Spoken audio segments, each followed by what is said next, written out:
Amén, amén y amén. Pero ustedes saben que aún de las barbaridades más grandes, yo he aprendido un montón. Les voy a contar un par de barbaridades. Yo conocí a un muchacho que yo le hablé del Señor Jesucristo, del Evangelio. Él era un rockero famoso. Ya hace años de esto, ¿sabes? Era un rockero. Y él también tenía prácticas raras. Arrastraba un hueso con una cadena. Bueno, él me dice una vez: oye, yo estoy tan contento con Jesucristo que yo le dediqué un rock, un cabeceo. ¿Tú sabes lo que es un cabeceo, pastor? No sé, una cosa de esas. Y digo, ok, esto está muy bien, esa es tu manera de... Después recuerdo que él empezó a conocer un poquito la Biblia y se aprendió frases. Y se metió a leer el libro de Daniel. Y el libro de Daniel es uno de los más difíciles. En la parte segunda, que es escatológica, hay bestias descritas ahí. Y entonces hay una frase que que se le dice la abominación desoladora. Y él me dice: yo he tenido un cambio tan grande en mi vida que quiero que le hables a mi mamá. Y yo voy a hablar con la mamá. Y estaba allí hablándole con la mamá y le dice el muchacho, el rockero, el del cabeceo, el del hueso, le dice: mami, espérate un momentico, pastor. ¿Tú te imaginas que ahora mismo llegue la abominación desoladora de la que habló el profeta Daniel? La madre abrió los ojos como de... Después yo lo llamé, cariñosamente le decíamos a él Chino. Digo, ven acá, Chino, ¿tú sabes lo que es eso? Dice: no, pero suena más bonito. Y porque a la gente le gusta usar el lenguaje religioso y uno escucha un montón de cosas, pero ¿saben qué? Yo aprendí mucho del chino. ¿Cómo? No importa cuál es tu trasfondo, no importa cuáles son tus experiencias de vida, Dios trabaja con todos los seres humanos, Dios ama a todos los seres humanos y Dios tiene pueblo entre todos los seres humanos. Tienes que tener mente abierta, mente abierta. Yo sé que no tengo todo el tiempo del mundo, pero les voy a dar una recomendación: que vean una película que vi esta semana. Se llama Revolución Jesús y tiene que ver con los hippies. ¿Ustedes recuerdan los hippies? A mí me parece que está o en HBO o en Netflix. ¿Ustedes la vieron? Y es simplemente de cómo un pastor bien tradicional en un lugar así como este dejó entrar a todos los hippies y todo eso a la iglesia. Y el avivamiento cristiano moderno más grande en la historia americana se dio a principios de la década del 70 con todo ese movimiento de los hippies. Lo que quiero decir es: Dios tiene pueblo entre todas las personas. Dios le da oportunidad a todas las personas. Y hay veces que, aunque no quepa en el paradigma nuestro, tú tienes que mantener mente abierta. Pero no le dejé ni responder. Mire la segunda pregunta: ¿cómo haces para alentar el aprendizaje continuo en tu vida? ¿Cómo tú haces? ¿Cómo tú haces para mantenerte abierto, para seguir creciendo, para seguir avanzando? ¿Qué tú haces de manera concreta? ¿Leer? ¿Cuándo fue la última vez que usted vio a una persona con un libro abierto, tranquilo, leyendo? Se ha convertido en una cosa rara. Ya nadie lee. Todo el mundo con el texto. Y textos mal escritos. No le ponga acento, no le ponga coma, no le ponga nada. Eso. Y las abreviaturas estas que...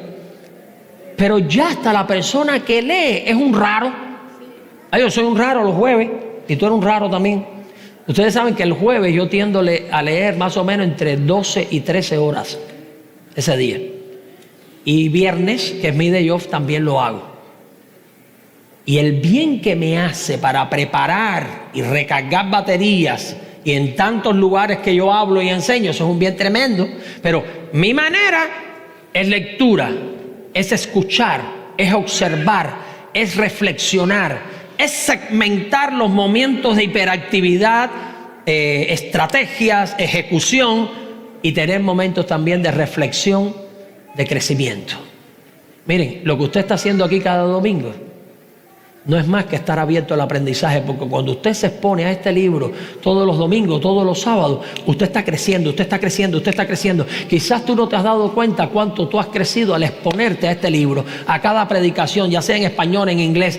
Esto es una bendición tremenda de Dios. Pero intenciónalo. Hay una idea que quiero dejar en tu mente y en tu corazón, y es esta: la disposición para seguir aprendiendo en la vida importa muchísimo. Por eso yo respeto mucho al que quiere aprender inglés, no importa la edad. Yo respeto mucho al que quiere leer la Biblia, no importa la edad y no importa la ocupación. Yo respeto mucho al que quiere matricularse en un curso para seguir estudiando, no importa la edad. Yo respeto mucho al que sabe escuchar. Hay mucha gente que habla, y el hispano habla mucho, pero sabe escuchar. Yo respeto mucho al que siempre da el beneficio de la duda a otra gente, y tú estás dispuesto aún a aprender de la gente con la que tú no estás de acuerdo. Siempre hay un punto que tú puedes aprender. El Señor inspiró, el Espíritu inspiró a Pablo a escribirle a una de las gentes más difíciles que había en el tiempo antiguo, el tiempo del Nuevo Testamento. La iglesia de los Corintios era gente orgullosa intelectualmente. Desde el punto de vista deportivo eran competitivos. Después de lo que llegó a ser los Juegos Olímpicos, en la provincia de Acaya se celebraban los Juegos Deportivos más famosos de aquel tiempo. Eran competitivos, eran gente de debates públicos, la elocuencia, la retórica era importante, eran gente dotada, talentosa. Pero Pablo les escribe y le dice, aparentemente, estoy parafraseando, ustedes no tienen más nada que aprender. Déjenme decirle que están cometiendo un grave error. Si no tienen el espíritu, la actitud, la disposición de aprender y seguir creciendo, se van a quedar estancados y se van a dar muchos cabezazos en la vida. ¿Ustedes creen que la sociedad de hoy es igual que la que hace 10 años tenían? Si usted no se readapta, no es relevante. ¿Usted cree que la sociedad de hoy va a ser la misma que dentro de 10 años? Miren, si en un año, en 3 años cambian las realidades, cambian los presidentes, cambia la política, cambian las dinámicas económicas, cambian las empresas. ¿Usted sabía que las empresas o compañías que se fundaron hace 20 años en Estados Unidos, de todas las que se han fundado en los últimos 20 años, el 80% se murió? No existe, solamente se queda el 20%. Bueno, esto ha sido largo, pero quiero dar consejos prácticos a partir de este pasaje, de cómo Pablo le dice a esta gente que se creía que toda se la sabía: hey, tú necesitas estar abierto al aprendizaje, necesitas seguir creciendo. Y quizás aquí hay muchos papás que fuimos criados de una manera y tenemos que estar abiertos a que ahora estamos enfrentando otra situación de vida y tenemos que ser un poquito más sabios con nuestros hijos. Quizás aquí hay algunas parejas que teníamos patrones formados en nuestros países de origen y ahora tenemos que readaptar ciertos patrones. Quizás hay mucha gente aquí que estaba adaptada a una iglesia en el país de origen. Ay, cuando yo estaba en Cuba era así, o cuando yo estaba allá era así, y ahora hay que readaptarse a otra manera de ser iglesia. Dios no cambia, pero los métodos cambian. Bueno, aquí va el primer consejo práctico. ¿Cómo vamos? ¿Nadie se me duerme? ¿Está bien la atención? Salcedo, ¿no te perdí? Ok, ahí vamos. Primer consejo: aprende, sigue aprendiendo de la revelación de este libro. Sencillo. Los versos que la doctora va a leer les va a decir a aquella iglesia orgullosa, arrogante, que creía que no podía aprender más: oigan, tengan cuidado, porque en el Antiguo Testamento a Israel le pasó lo mismito que a ustedes le está pasando. Escuchen bien cómo le dice: porque no quiero, hermanos, que ignoréis que nuestros padres todos estuvieron bajo la nube, y todos pasaron el mar, y todos en Moisés fueron bautizados en la nube y en el mar, y todos comieron el mismo alimento espiritual, y todos bebieron la misma bebida espiritual, porque bebían de la roca espiritual que los seguía, y la roca era Cristo. Pero de los más de ellos no se agradó Dios, por lo cual quedaron postrados en el desierto. Muchas gracias, doctora. Yo quiero que usted capte esto. La frase clave aparece al principio, porque no quiero, hermanos, que ignoréis.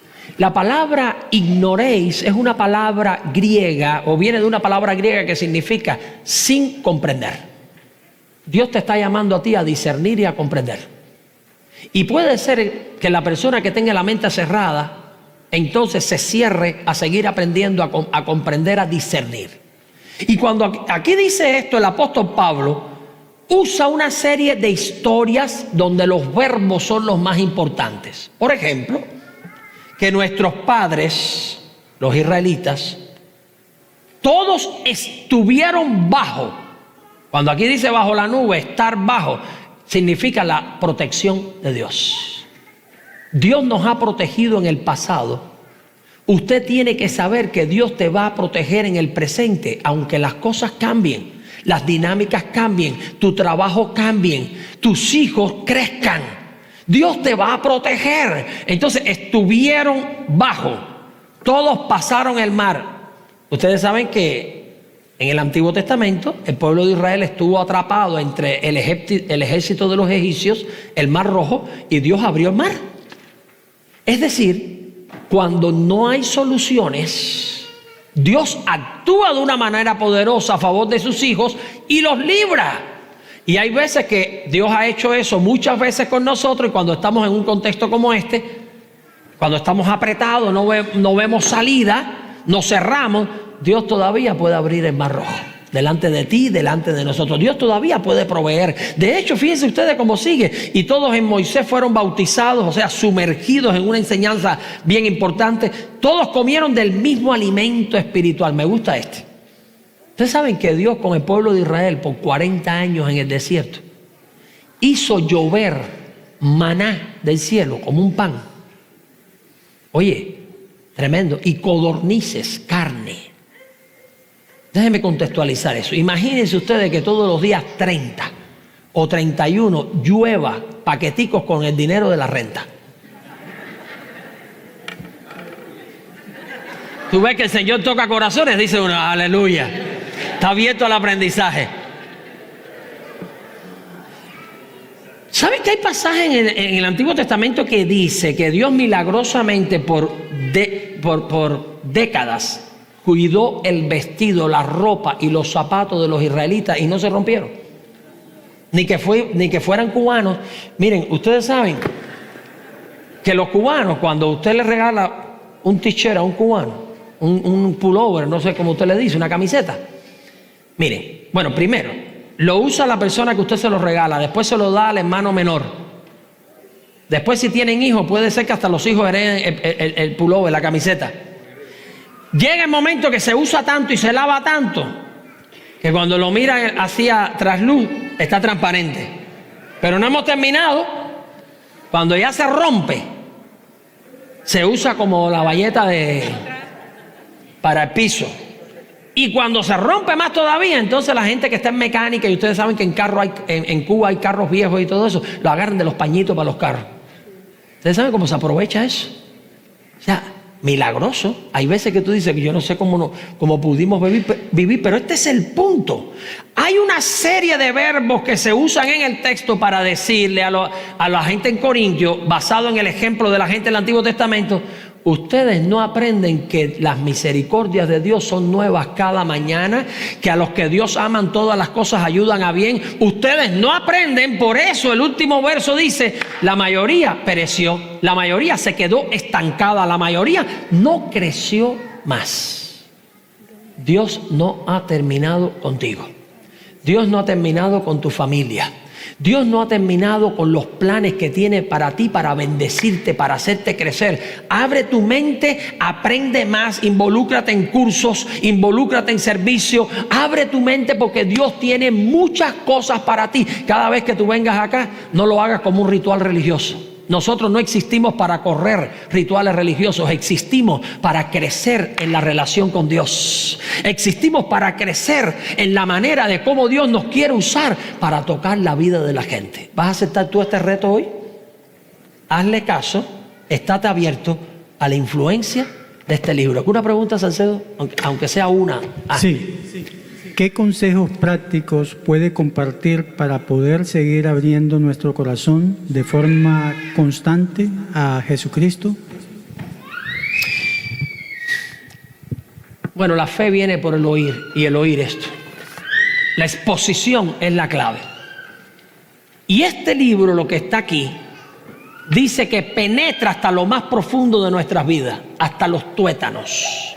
Usted puede haber leído algún pasaje bíblico varias veces, lo vuelve a leer tranquilo y Dios le habla tremendamente. No olvide esto. Yo pregunté en todos los servicios de nuestra iglesia, en español, ¿cuántas personas habían leído este libro completo? Y en ningún servicio había más de 10 personas que lo habían hecho.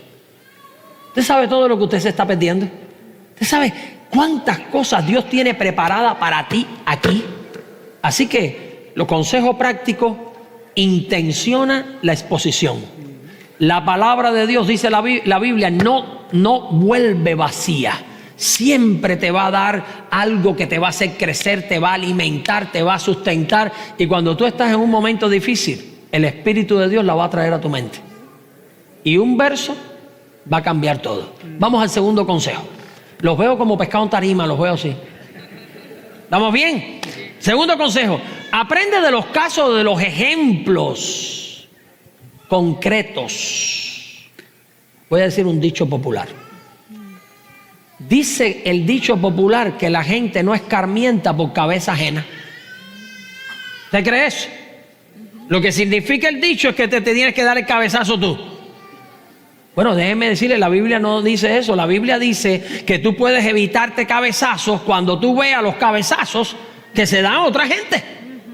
Doctora, háganos favor, nos puede leer del verso 6 al 10. Miren los cabezazos al 11 que se daba a la gente en el pasado. ¿Por qué se lo daba? Y tú puedes aprender de esos ejemplos. Mas estas cosas sucedieron como ejemplos para nosotros, para que no codiciemos cosas malas como ellos codiciaron. Una pausa, doctora, le voy a hacer una pausa en cada verso. Codicia. ¿Usted ha conocido gente codiciosa? Déjeme decirle lo que significa esto en griego aquí. Antojo, gente antojada. ¿Qué querrá decir eso? No es el antojo de las embarazadas, usted sabe, que se le antoja comer algo. Yo tengo, no tiene nada que ver con embarazo, pero a mí me dan antojos a cada rato de comerme una cosa que me encanta, las tartaletas de guayaba. ¿A usted le gustan eso? Sí, claro. Y cuando termino de comer, le digo a Dodi, ¿tú sabes lo que tengo deseo de comer? Me dice una tartaleta de guayaba. Okay. La palabra significa antojo, pero es antojo de algo malo. Por ejemplo, ay, me gusta o me agrada esa mujer. Muchacho, esa mujer está casada. Pero tengo antojo. Es como la codicia. La palabra griega significa un antojo, un capricho. Esa es la palabra que se me iba en español. Es un capricho que tiene de algo que te va a hacer mal. Aprende que la gente caprichosa se da cabezazos. La gente que se antoja en cosas que no son buenas no tienen buenos resultados. Nunca. Esa es la codicia que se habla. ¿Podemos aprender de los ejemplos de la gente que se ha dado cabezazos? Tienes que darte el cabezazo tú para aprender eso. Miren ustedes el próximo, doctora. Ni seáis idólatras, como algunos de ellos, según está escrito, se sentó el pueblo a comer y a beber y se levantó a jugar. ¿Saben lo que significa idólatra? Simplemente una persona que tiene una prioridad desmedida en su vida al punto de obsesión, donde Dios no es lo más importante. Pablo dice que toda la gente en Corintios era en alguna medida o había sido idólatra. Y yo me atrevo a hacer este statement, declaración. Todos los que estamos aquí hemos sido idólatras en algún momento. Porque hemos creído que algo vale más la pena que Dios mismo. Le hemos dado más la prioridad. Y cuando eso sucede, te gana el corazón. Y simplemente tú pierdes el sosiego o la paz. Pierdes la tranquilidad. Es lo que la Biblia le llama el afán. El afán es un deseo desmedido por algo que no vale la pena. ¿Aspiraciones sanas? Claro que sí. Crecer y llegar hasta donde Dios te quiera llegar, llevar, claro que sí, obsesión hasta el punto que te quita la vida y daña a tu familia, no vale la pena. Próximo, doctora. Ni forniquemos, como algunos de ellos fornicaron y cayeron en un día 23,000. Y voy a atreverme a decir, ni tentemos al Señor ni murmuréis. Son los tres que vienen. Miren, vivimos en el tiempo más sexuado de la historia de la humanidad, de manera generalizada. Nunca antes toda expresión de sexualidad ha estado al alcance de la mano, como hoy. ¿Ustedes saben cuál es el órgano sexual más importante? La mente. Los niveles, yo dije hace poco aquí, los niveles de tráfico en información de gente accediendo a todo este tipo de sitios supera Facebook, Instagram, Twitter, todas las plataformas juntas. El tráfico que existe en estos sitios supera todo esto. Y aquí no estamos diciendo algo santurrón, no. Estamos diciendo de una realidad. Miren, el sexo lo creó Dios. Y lo creó, y lo que Dios creó es bueno. Y tenemos que enseñarle a nuestros hijos que es bueno. Pero es bueno usándolo con la lealtad, con la fidelidad que Dios quiere, enmarcado en el ámbito que es bueno. Ustedes saben cuál es el mejor ámbito para eso, el que Dios creó, el matrimonio. Honrosos sean todos en matrimonio. Cuando tú sacas el sexo de ahí y lo pones en cualquier otro lugar y hay uso de violencia, hay uso de un montón de cosas, simplemente es una distorsión de la práctica sexual. Eso es lo que se le llama ahí fornicación. Porneía, de donde viene pornografía. Voy a saltar rapidito a murmurar. Murmurar es hablar entre, como una costumbre de denigrar a otra persona. Los hispanos hablamos muchísimo, para bien y para mal. ¿Saben ustedes por qué aparecen todos estos ejemplos? Porque al final dice, y de ellos no se agradó Dios. Aprendamos que no vale la pena invertir la vida en codicias, inmoralidades, cosas idolátricas. Todas estas cosas destruyen la vida de uno. Todos los que están sentados y estamos parados, parado yo, sentado, esto nos toca de cerca. No hay ser humano, ni siquiera uno, que no haya incurrido en esto que está descrito ahí. Yo me atrevo a pensar en todas y cada una de las cosas que ahí se enumeran, todos nosotros hemos incurrido en algún momento. La mente es tremenda, pero ¿saben ustedes qué? Mucho más poderoso es Dios que nuestras limitaciones. Mucho más poderoso. Y Dios no quiere que tú aparentes que seas un hipócrita, que seas una gente que juzgas a los demás. Dios quiere que tú vivas una vida más elevada, que crezcas, usando tu vida en las cosas que marcan la vida para bien de la gente. Yo quiero ir al tercer aspecto, porque yo sé que estoy muy cogidito de tiempo. Miren ustedes el tercer consejo práctico. Aparece aquí. Aprende de la experiencia. Y si me permite la doctora, yo mismo lo leo. Usted me regala este minutico, ¿verdad? No se me entretenga. Miren, versos 2 y 13. Así que el que piensa estar firme, mire que no caiga. ¿Sabe por qué dice esto Pablo? Aprende de la experiencia. El ser humano no es 100% estable en él mismo, a no ser que dependa de Dios.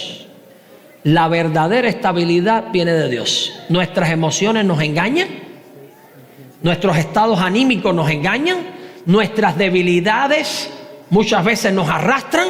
Por eso Pablo le dice a toda esta gente, el que crea estar firme, que piense eso, mire que no se estanque, que no falle. Y aquí viene algo interesante, con lo que termina el último verso. No os ha sobrevenido ninguna tentación que no sea humana. Ustedes saben que la palabra tentación, la gente dice, ay, esto es una palabra religiosa. Tentación es una prueba con el objetivo de que tú caigas. Hay dos fuentes para ser tentado.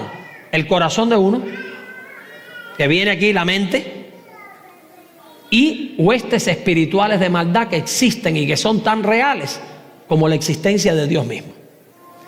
Y entonces cuando dice el texto que todo ser humano estamos expuestos a este tipo de cosas, aquí viene la nota de aliento.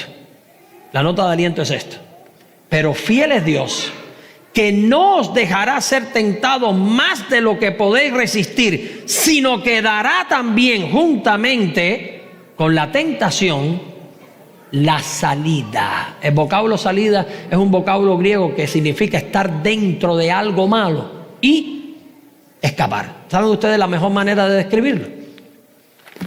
Un jabón húmedo está dentro de tus manos y tú lo aprietas y tratas de destruir el jabón. ¿Qué hace el jabón? Salta. Dice la Biblia que Dios te va a dar la capacidad para que mientras más mala esté la situación y más apriete el jabón, vas a salir. Pero ¿saben ustedes por qué? Porque Dios es la estabilidad. Cuando tú anclas tu vida en Dios, cuando tú dependes de Dios, tú tienes la posibilidad de crecer por toda la vida. Tú tienes la posibilidad de mejorar la manera en que tú piensas, la manera en que tú actúas, tus actitudes, la manera en que tú te comportas con tu esposa o esposo, la manera en que te comportas con los hijos. Vas a crecer todo el tiempo. Si sacas a Dios de la ecuación, usted, aunque crea que está firme, aunque crea que llevas 40 años en la iglesia, aunque seas pastor o lo que sea, aunque tengas los títulos que sea, aunque te vistas como quieras, no tienes la suficiente fuerza para aguantar eso. La vida más elevada que existe, para el ser humano, solo puede tener lugar con Dios. ¿Usted está de acuerdo con eso? ¿Usted cree que nosotros necesitamos crecer en la vida? ¿Tiene que estar abierto al crecimiento? Para estar abierto tú tienes que depender de Dios. Tú tienes que traer a Dios a la ecuación de la vida. Un minuto más para una pregunta mientras el grupo pasa, por favor. Sí, ¿es prudente hablar de las experiencias con tu gente para que aprendan un poco de lo que has vivido? ¿Las nuestras? Sí. Siempre que sea apropiado.